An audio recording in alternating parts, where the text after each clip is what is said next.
Well, welcome back to Shane's Mini Shop. Today we're working on a 2001 Dodge Ram 1500 V8 with the Magnum.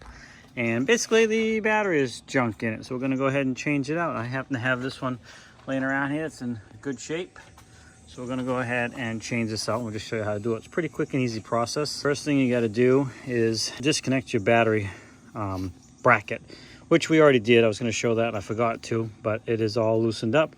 And then this is just going to pull off and come right out of your way. Next thing you do is just going to loosen up your battery terminals. And you want to make sure, especially when you're doing the positive, you don't hit your wrench on some other metal area, because that'll just short.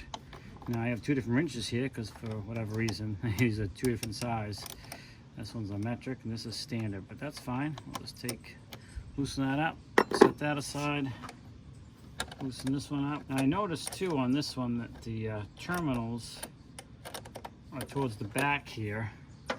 If they were to the front, I'd have to make sure that these wires are long enough to make to the back, but on the other battery, the terminals for the negative be on this side will be on the front, so we won't be pulling on these wires so hard, which will be good.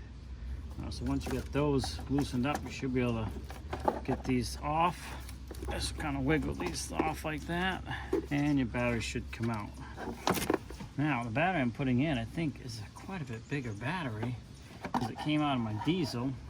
It's a spare. Let's hope it fits down in there. I'm not really sure. I'll find out in a minute. Whew, just barely. I will have to look at the height though to make sure it clears the hood. There we go. And you just want to make sure you're hooking positive to positive. That is positive. So our positive terminal.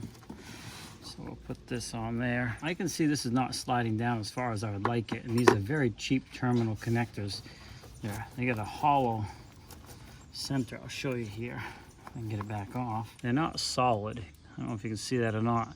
So the top one could easily slip off. So I'm going to spread this open a little bit further so I can get it further down on the terminal. Now in order to open that up, you got to make sure you back the nut off a ways so it allows this to spread back open, some space between, you know, the edge of this and the nut, because you want to be able to pull this back open.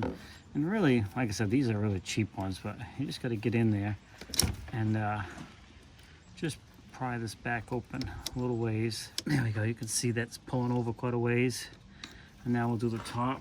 Basically just going into that groove there and pulling that open. And that should go way down further on the battery terminal now. Oh yeah, much further. That wasn't even sticking out before. Okay, so I'm happy with that. Then we're going to go ahead and tighten it back up. Now I'm going to repeat the process on the other side, but this side here we're going to clean the terminal first because it's pretty rusty. You can probably see that. It's been sitting in the garage, so we're going to go ahead and get that cleaned up before we hook it up. This side was already pretty clean. All right, and to clean that up, I'm going to use this rig right here. This thing is probably antique. This is a Worcester brush and scraper company, Worcester, Mass. And this is a 1/2 inch, made in USA. And this is really made for cleaning like copper pipe before you do some soldering and stuff like that. But it happens to work very well for this as well. I'm just going to push it down over the top of this terminal like so. Twist this around a few times. And hopefully, I pull it off. It looks a lot cleaner. Look at that. Much cleaner looking. Now we're in good shape to go ahead and attach this on here. We're going to go ahead and spread this one open too. I won't show you that because I showed you on the positive, and then we'll get this reconnected. All right, so that's all reconnected. I'm going to go ahead and get these tools put away, and then we're going to get this bracket back on here. Bear with me for a second. Now a little tip, these are the long thin bolts that go down through the bracket here and hold the battery in place.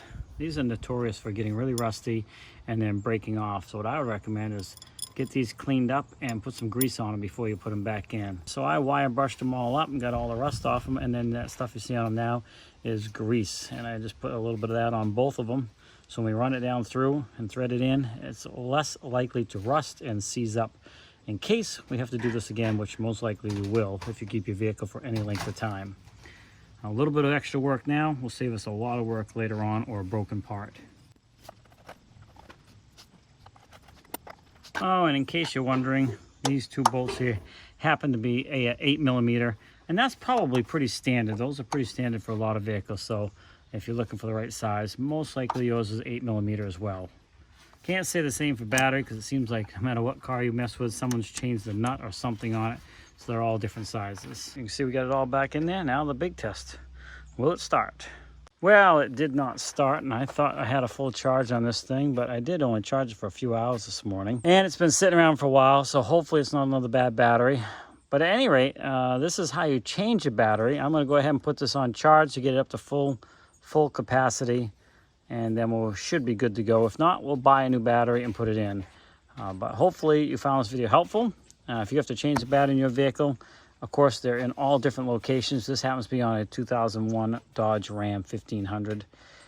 There's really not too much to it. The bigger issue is in some other vehicles, such as maybe this RAV4, sometimes the batteries are buried underneath other things and you got to do a bunch of stuff just to get to them.